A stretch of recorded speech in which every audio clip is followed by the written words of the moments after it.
Alam mo ba na hindi lahat ng kumikita ng malaki ay yung mga negosyo na flashy at trending sa social media? Maraming pagkakataon sa negosyo ang tahimik lang, simple at kahit boring sa iba. Pero sa huli ay kumikita ng malaki at nagbibigay ng matatag na buhay. Sa video na ito, ibubunyag natin ang mga negosyo na madalas hindi pinapansin ng karamihan pero kayang magdala ng matibay at pangmatagalang kita para sa mga Pilipino na may pangarap sa buhay. Kung gusto mong malaman ang mga sikreto ng mga tahimik na negosyong ito, manatili ka hanggang sa dulo dahil garantisado, magugulat ka sa potensyal ng mga simpleng ideyang ito. Bago tayo magsimula, iniimbitahan kita na mag-subscribe sa ating channel para lagi kang updated sa mga bagong videos na aking gagawin. Paki-like na din ito at share sa iyong mga kaibigan. At sama-sama tayong umunlad sa buhay. Hindi lang ito basta simpleng video tungkol sa negosyo, kundi isang gabay para makita mo na ang tagumpay ay hindi laging nakakasilaw sa unang tingin. Dito matututo kang kilalanin ang mga oportunidad na tahimik sa mata ng iba, pero kayang magdala ng malaking kita sa hinaharap. Ang mga negosyo na pag-uusapan natin ay hindi yung karaniwang usong negosyo na nakikita mo sa malls o online. Ito ay yung mga negosyo na simple, praktikal at akma sa pang-araw-araw na pangangailangan ng mga Pilipino. Kahit boring sa unang tingin, ang mga negosyong ito ay may kakayahan na magdala ng malaking profit kung alam mo kung paano i-manage ng tama. At higit sa lahat, ito ay negosyo na hindi mo kailangan maging expert o milyonaryo para magsimula. Sa bawat isa sa 10 negosyo na ibabahagi ko, ipapakita ko hindi lang kung paano ito kumikita, kundi pati ang mga tips kung paano mas mapapalaki ang kita, paano iwasan ang common mistakes, at paano gawing sustainable ang negosyo sa long term. Lahat ito ay base sa real-world experiences at obserbasyon sa merkado ng Pilipinas. Kaya kung seryoso kang gustong magkaroon ng passive income o dagdag na kita para sa pamilya, siguradong makakatulong ang video na ito sa iyong journey. Handa ka na ba na matuklasan ang mga negosyong tahimik pero kumikita ng malaki? Kapag natutunan mo ang tamang approach sa mga negosyo na ito, makikita mo na hindi laging kailangan ng malaking kapital. Malaki ang pasikot-sikot o nakaka-intimidate para kumita ng maayos. Samahan mo ako sa pag-explore ng 10 boring pero mataas ang kita na negosyo sa Pilipinas. At sigurado akong may matutunan ka na magbabago ng pananaw mo sa mundo ng negosyo. Business number 1, laundry service. Maraming tao ang nag-iisip na boring lang ito. Pero sa Pilipinas, napakalaking demand dito lalo na sa mga lungsod at abalang pamilyang nagtatrabaho. Ang mga estudyante, empleyado, at kahit mga pamilya ng OFW ay palaging naghahanap ng maasahang laundry service. Ito ay negosyo na madaling simulan at hindi mo kailangan ng malaking kapital para magsimula. Isa sa mga dahilan kung bakit malaki ang kita sa laundry service ay dahil paulit-ulit ang pangangailangan. Kailangan ng tao na malinis ang kanilang damit, araw-araw o lingguhan. Kapag na-establish mo na ang magandang serbisyo at reputasyon, palaging may babalik na kliyente. Maaari ka rin mag-offer ng delivery service na sobrang convenient para sa mga customer, kaya mas tumataas ang kita mo. Flexible din ang model ng negosyo na ito. Maaari kang magsimula sa maliit na home-based laundry service o magbukas ng physical shop. Maaari rin magdagdag ng special services tulad ng dry cleaning, ironing o stain removal. Ang mahalaga ay consistent ang kalidad ng serbisyo at alam ng mga tao na maaasahan ka sa pag-aalaga ng kanilang damit. Bukod sa kita, madaling scale ang laundry business. Kapag lumaki na ang demand, maaari kang mag-hire ng mga empleyado para mas mabilis at efficient ang serbisyo. Maaari rin dagdagan ng iba pang services o mag-expand sa ibang lugar. Ang potensyal na kita nito sa tamang pamamahala ay maaring lumampas sa maraming trendy na negosyo na iniisip ng iba na mas kumikita. Ang sikreto sa matagumpay na laundry service ay disiplina at consistency. Kahit boring sa iba, sa mga gustong magtagumpay, ito ay steady income source na hindi mo kailangan i-complicate. Kapag nakita mo ang opportunity sa simpleng pangangailangan ng tao at natutunan kung paano i-manage ng maayos ang negosyo, makakalikha ka ng malaki at pangmatagalang kita sa kahit anong lugar sa Pilipinas. Business number 2, water refilling station. Sa Pilipinas, isa itong simpleng negosyo pero sobrang mataas ang demand. lalo na sa mga residential areas at barangay na limitado ang access sa malinis na tubig. Maraming pamilya ang umaasa sa water refilling stations para sa kanilang pang-araw-araw na pangangailangan sa tubig. Kaya kahit boring ito sa unang tingin, garantisado ang steady income. Ang negosyo ay hindi kailangan ng sobrang laki ng kapital para makapagsimula at maaari itong patakbuhin kahit isang tao lang sa umpisa. Isa sa mga dahilan kung bakit malaki ang kita sa water refilling station ay dahil paulit-ulit ang pangangailangan. Kailangan ng mga tao ng malinis at safe na tubig araw-araw. Kaya palaging may babalik na customer. Maaari ka rin mag-offer ng delivery service o maglagay ng loyalty program para mas dumami ang regular na kliyente at mas tumataas ang kita. Flexible din ang model ng negosyo na ito. Maaari kang magsimula sa maliit na station sa barangay o sa bahay at unti-unting palakihin habang tumataas ang demand. Maaari ring magdagdag ng ibang produkto tulad ng mineral water bottles, purified water in gallons o bottled beverages. Ang mahalaga ay consistent ang kalidad ng tubig at alam ng mga tao na maaasahan ka sa kalinisan at serbisyo. Bukod sa kita, madaling i-scale ang water refilling business. Kapag lumaki ang demand, maaari kang mag-hire ng mga empleyado para sa mas mabilis at efficient na operasyon. Maaari rin mag-expand sa ibang lugar o magbukas ng additional branches. Ang potensyal na kita nito sa tamang pamamahala ay maaring lumampas sa iba pang negosyo na mukhang mas exciting pero hindi ganun ka-sustainable. Ang sikreto sa matagumpay na water refilling station ay kalidad at consistency. Kahit boring sa iba, para sa mga gustong magtagumpay, ito ay steady income source na hindi mo kailangan komplikahin. Kapag nakita mo ang opportunity sa simpleng pangangailangan ng tao at natutunan kung paano i-manage ng maayos ang negosyo, makakalikha ka ng malaki at pangmatagalang kita sa kahit anong lugar sa Pilipinas. Business number 3, Sari-Sari Store. Sa Pilipinas, isa itong klasikong negosyo na madalas iniisip ng iba na boring, pero sobrang laki ng potensyal nito, lalo na sa mga barangay at residential areas.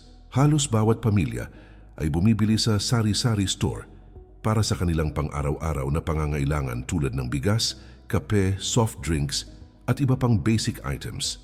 Ang negosyo ay madaling simulan at hindi mo kailangan ng malaking kapital para makapagsimula. Kaya perfect ito para sa mga nagsisimula sa negosyo.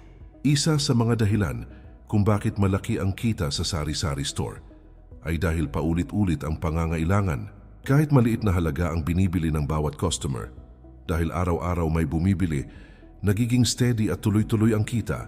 Maaari ka ring mag-offer ng credit system sa mga kapitbahay o loyalty perks sa regular na customers para mas dumami ang bumabalik at mas lumaki ang kita. Flexible din ang model ng negosyo na ito. Maaari kang magsimula sa maliit na tindahan sa harap ng bahay o sa corner ng barangay at unti-unting palakihin ang stock habang lumalaki ang demand. Maaari ring magdagdag ng ibang produkto gaya ng canned goods, toiletries, school supplies o kahit load at prepaid cards. Ang mahalaga ay consistent ang presyo at kalidad ng produkto. At alam ng mga tao na maaasahan ka sa kanilang pangangailangan. Bukod sa kita, madaling i-scale ang Sari-Sari Store. Kapag lumaki ang demand, maaari kang magdagdag ng empleyado o mag-expand sa ibang lugar. Maaari ring magdagdag ng bagong serbisyo tulad ng online orders o delivery para mas kumita pa. Ang potensyal na kita nito sa tamang pamamahala ay maaring lumampas sa ibang negosyo na mukhang mas flashy pero hindi ganun ka-sustainable. Ang sikreto sa matagumpay na Sari-Sari Store ay disiplina, tamang inventory management at consistent na serbisyo. Kahit boring sa iba, sa mga gustong magtagumpay, ito ay steady income source na hindi mo kailangan komplikahin. Kapag nakita mo ang opportunity sa pang-araw-araw na pangangailangan ng tao at natutunan kung paano i-manage ng maayos ang negosyo, makakalikha ka ng malaki at pangmatagalang kita sa kahit anong lugar sa Pilipinas. Business number 4, Printing and Photocopy Shop. Sa Pilipinas, isa itong simple at tahimik na negosyo, pero may malaking demand, lalo na sa mga estudyante, opisina at maliliit na negosyo. Halos araw-araw ay may kailangang i-print, kopyahin o i-laminate, kaya ang kita ay steady at tuloy-tuloy. Ang negosyo ay madaling simulan kahit maliit lang ang kapital at hindi mo kailangan ng malaking espasyo sa umpisa. Kaya bagay ito para sa mga naghahanap ng simpleng negosyo na mabilis kumita. Isa sa mga dahilan kung bakit malaki ang kita sa printing at photocopy shop ay dahil paulit-ulit ang pangangailangan. Maraming tao ang umaasa sa ganitong serbisyo para sa school requirements, business documents, at iba pang administrative needs. Maaari ka ring mag-offer ng extra services tulad ng binding, lamination at ID printing para mas dumami ang sources ng kita at mas lumaki ang kita ng shop. Flexible din ang model ng negosyo na ito. Maaari kang magsimula sa maliit na shop sa barangay, sa tabi ng eskwelahan, o kahit sa harap ng bahay. Habang lumalaki ang demand, maaari kang magdagdag ng mas advanced na printer at equipment para mas maraming serbisyo ang maibigay. Ang mahalaga ay consistent ang kalidad ng output at alam ng mga tao na maaasahan ka sa kanilang printing at copying needs. Bukod sa kita, madaling i-scale ang printing business. Kapag lumaki ang demand, maaari kang mag-hire ng empleyado para mas mabilis at efficient ang operasyon.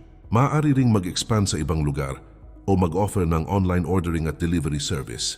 Ang potensyal na kita nito sa tamang pamamahala ay maaaring lumampas sa ibang negosyo na mukhang mas exciting pero hindi ganun ka-sustainable. Sa huli, ang sikreto sa matagumpay na printing at photocopy shop ay kalidad, consistency at pagiging maaasahan. Kahit boring sa iba, sa mga gustong magtagumpay, ito ay steady income source na hindi mo kailangan komplikahin. Kapag nakita mo ang opportunity sa pang-araw-araw na pangangailangan ng tao at natutunan kung paano i-manage ng maayos ang negosyo, makakalikha ka ng malaki at pangmatagalang kita sa kahit anong lugar sa Pilipinas. Business number 5, rice retailing. Sa Pilipinas, isa itong simple pero sobrang mahalaga at high demand na negosyo. Halos bawat pamilya ay bumibili ng bigas araw-araw o lingguhan. Kaya kahit boring sa iba, garantisado ang steady income. Ang negosyo ay madaling simulan at hindi mo kailangan ng sobrang malaking kapital sa umpisa, lalo na kung magsisimula ka sa maliit na volume at unti-unting palakihin habang lumalaki ang demand. Isa sa mga dahilan kung bakit malaki ang kita sa rice retailing ay dahil paulit-ulit ang pangangailangan. Kailangan ng tao ng bigas araw-araw para sa kanilang pagkain, kaya palaging may bumabalik na customer. Maaari ka ring mag-offer ng home delivery para sa convenience ng mga kapitbahay o regular na customer. At mas dumadami ang benta mo, mas lumalaki ang kita. Flexible din ang model ng negosyo na ito. Maaari kang magsimula sa maliit na tindahan sa barangay, sa tabi ng kalsada, o sa harap ng bahay. Habang lumalaki ang demand, maaari kang magdagdag ng iba pang produktong pang daily needs tulad ng canned goods, noodles o condiments. Ang mahalaga ay consistent ang presyo at kalidad ng bigas at alam ng mga tao na maaasahan ka sa kanilang pangunahing pangangailangan. Bukod sa kita, madaling i-scale ang rice retailing business. Kapag lumaki ang demand, maaari kang magdagdag ng empleyado para mas mabilis ang operasyon at magdagdag ng branches sa ibang lugar. Maaari rin magdagdag ng online order at delivery service para mas mapadali ang pagbili ng mga customer. Ang potensyal na kita nito sa tamang pamamahala ay maaaring lumampas sa iba pang negosyo na mukhang mas trendy pero hindi ganun ka-sustainable. Sa huli, ang sikreto sa matagumpay na rice retailing ay disiplina, tamang inventory management at pagiging maaasahan. Kahit boring sa iba, sa mga gustong magtagumpay, ito ay steady income source na hindi mo kailangan komplikahin. Kapag nakita mo ang opportunity sa simpleng pangangailangan ng tao at natutunan kung paano i-manage ng maayos ang negosyo, makakalikha ka ng malaki at pangmatagalang kita sa kahit anong lugar sa Pilipinas. Business number 6, car wash. Sa Pilipinas, isa itong simpleng negosyo pero may mataas na demand, lalo na sa mga lungsod at lugar kung saan maraming sasakyan. Kahit boring sa iba, araw-araw ay may mga motorista na naghahanap ng mabilis at maayos na car wash service. Ang negosyo ay madaling simulan at maaari kang magsimula sa maliit na scale gamit lamang ang basic equipment at kaunting kapital. Isa sa mga dahilan kung bakit malaki ang kita sa car wash ay dahil paulit-ulit ang pangangailangan. Ang mga sasakyan ay kailangang linisin regularly, lalo na sa maulan o maalikabok na lugar. Kapag na-establish mo na ang magandang serbisyo at reputation, palaging may babalik na customer. Maaari ka rin mag-offer ng special services tulad ng waxing, interior cleaning o engine cleaning para mas dumami ang sources ng kita. Flexible din ang model ng negosyo na ito. Maaari kang magsimula sa maliit na car wash sa harap ng bahay o sa kalsada, kung saan maraming sasakyan ang dumadaan. Habang lumalaki ang demand, maaari kang magdagdag ng mas advanced na equipment at empleyado para mas mabilis at efficient ang operasyon. Ang mahalaga ay consistent ang kalidad ng serbisyo at alam ng mga tao na maaasahan ka sa pag-aalaga ng kanilang sasakyan. Bukod sa kita, madaling scale ang car wash business. Kapag lumaki ang demand, maaari kang mag-hire ng additional staff at mag-expand sa ibang lugar. Maaari ring mag-offer ng membership programs o loyalty discounts para mas dumami ang regular na customer. Ang potensyal na kita nito sa tamang pamamahala ay maaaring lumampas sa ibang negosyo na mukhang mas trendy ngunit hindi ganun ka-sustainable. Ang sikreto sa matagumpay na car wash ay kalidad, consistency at pagiging maaasahan. Kahit boring sa iba, sa mga gustong magtagumpay, ito ay steady income source na hindi mo kailangan komplikahin.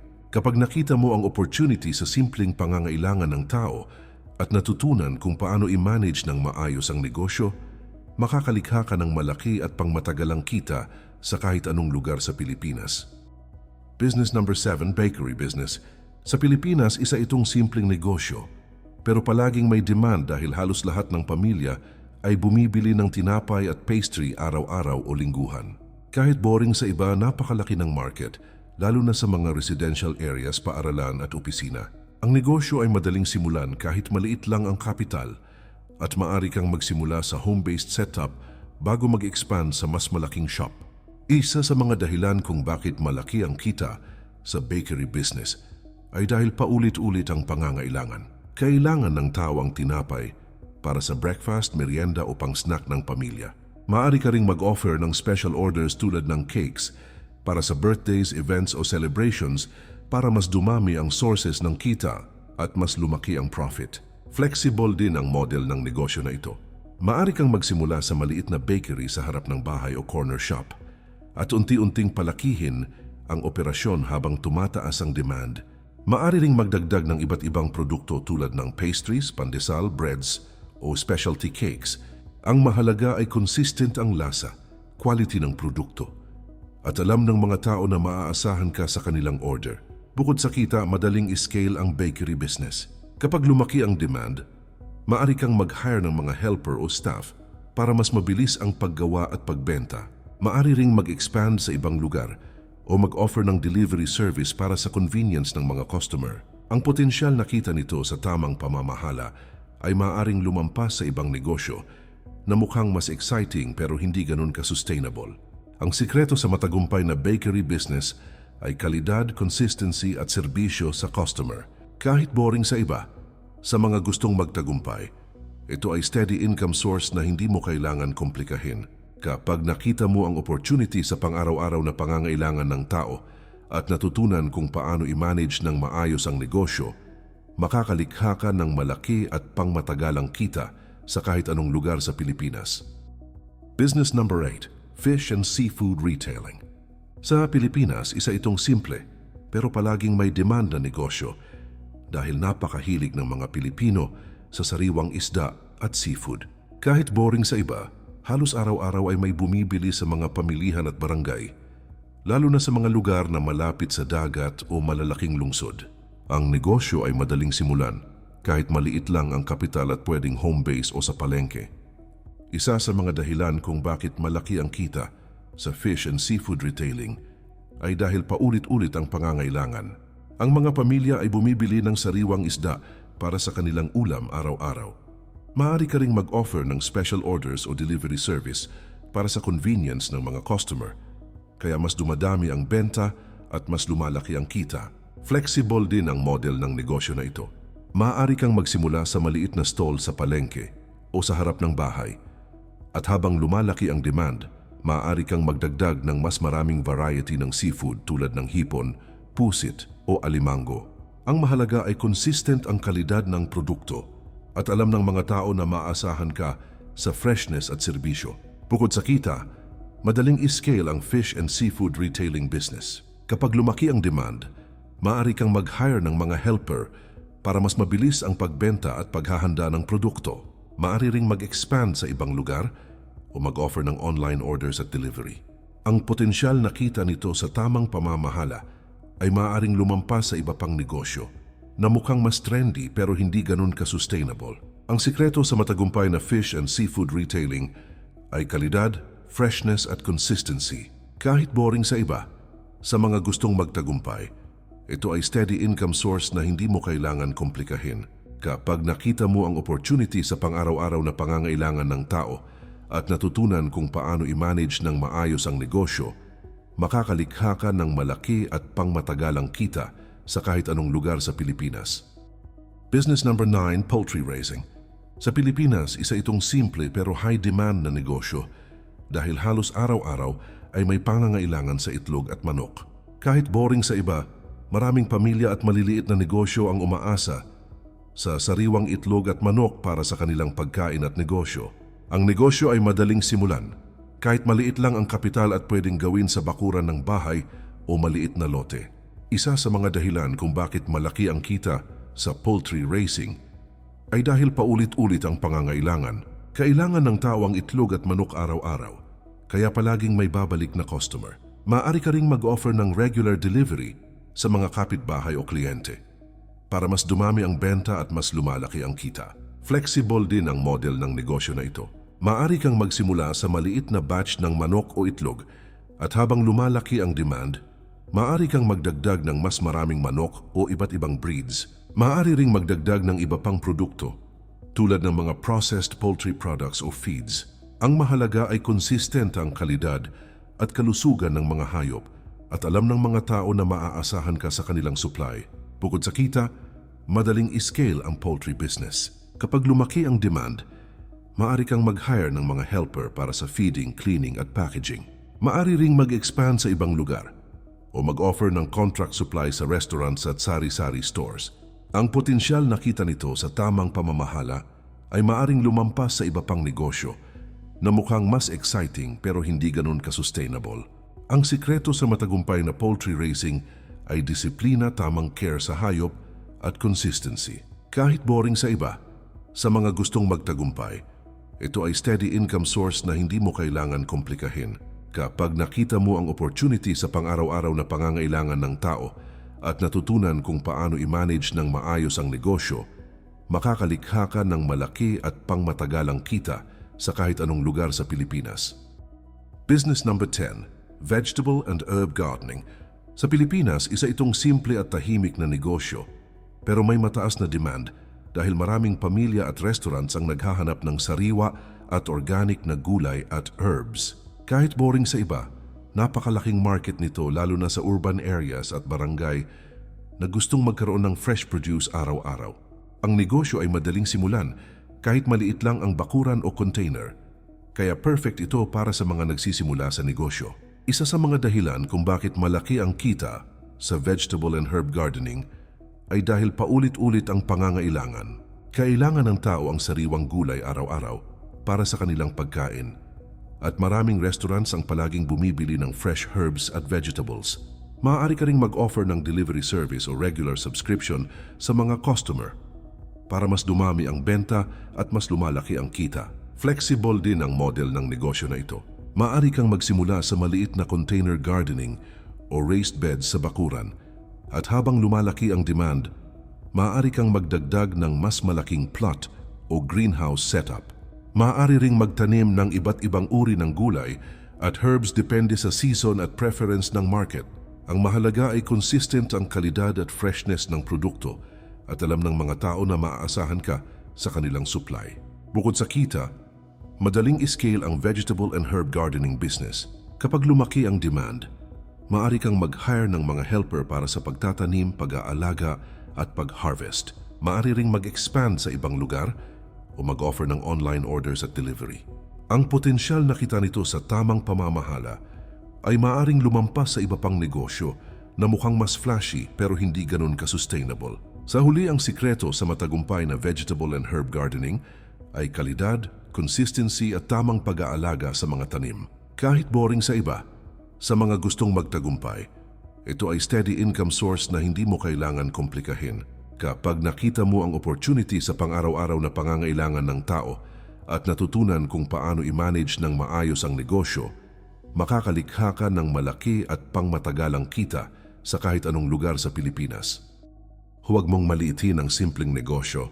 Maraming tao ang iniisip na boring ang mga negosyong katulad ng laundry service, sari-sari store, o vegetable gardening. Pero sa totoo lang, dito nakatago ang tunay na potensyal para sa malaking kita at pangmatagalang tagumpay. Ang sikreto ng mga matagumpay na negosyante ay hindi palaging nakasalalay sa kung ano ang trending o flashy sa social media, kundi sa kung paano nila nakikita at pinapakinabangan ang mga oportunidad na tahimik sa mata ng iba. Sa bawat negosyo na ibinahagi natin ngayon, makikita mo na ang simpleng ideya ay kayang magdala ng steady at malaki na kita basta alam mo kung paano ito i-manage ng tama.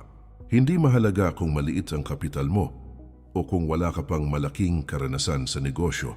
Ang mahalaga ay ang tamang mindset at disiplina sa pagpapatakbo ng negosyo. Kapag natutunan mo kung paano pamahalaan ang simpleng negosyo na ito, makakagawa ka ng pangmatagalang kita na hindi lang para sa iyo, kundi para sa buong pamilya. Kahit boring sa iba, ang bawat isa sa 10 negosyong ito ay may kakayahang baguhin ang financial future mo kung pipiliin mong seryosohin at palaguin ang iyong negosyo. Isa pang sikreto ay ang pagiging consistent sa kalidad at serbisyo. Kahit gaano simple o tahimik ang negosyo, kapag alam ng tao na maaasahan ka at palaging maayos ang serbisyo mo, palaging may babalik na customer. At habang lumalaki ang demand, mas marami kang opportunities para i-scale ang negosyo, magdagdag ng services o mag-expand sa ibang lugar. Ang mga simpleng negosyo na ito ay hindi palaging nakakasilaw sa panlabas na aspeto, pero sa kita at sustainability, talagang malakas ang potensyal.